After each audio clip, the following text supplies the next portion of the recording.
Hi, I'm Abdul Rahman and I am playing as myself dito sa MPK.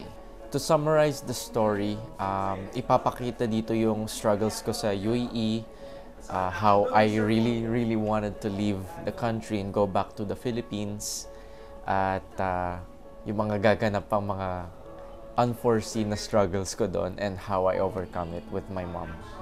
Ang pinakamahirap na part, actually, syempre naglalabas din ako niyan.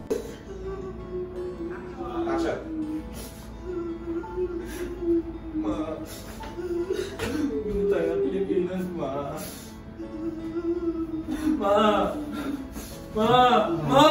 Ma, pakinggan mo naman ako! Hindi mo ba nakikita? Hindi mo ba nakikita ang nangyayari sa atin dito sa lugar na to? Nagiging halimaw na rin ako sa sarili kong kapatid, ma! Sino susunod, ma? Ikaw? O si Sian? Ganun pa ba gusto mong mangyari, ma?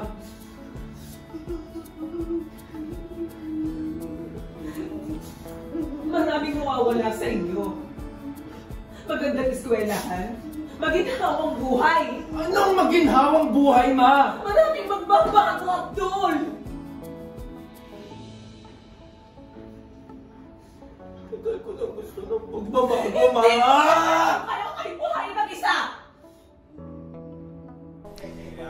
Hello guys, sorry, galing ako sa eksena. Sinuntok talaga ako. Joke lang.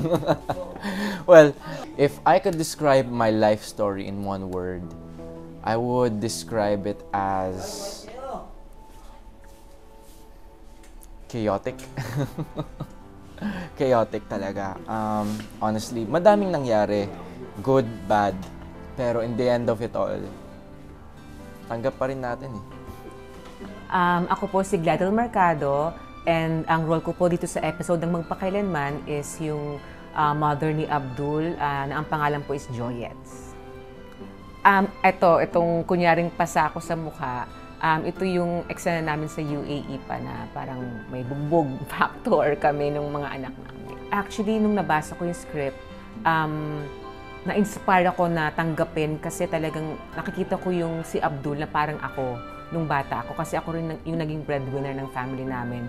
Na sabi ko nga kay Abdul, kinakausap ko siya, na alam mo parang ako, yung ikaw ngayon, yung storya mo, kasi talagang ako nga dumaan ako sa extra pa ang tawag before, na talagang ang hirap na pinagdaanan, na yung ang hirap maging breadwinner ng pamilya, tapos nag-artista ako, hanggang sa, yun nga, naging Gladel Mercado ako ngayon. Kaya sabi ko sa kanya, talagang nakaka-inspiring story mo.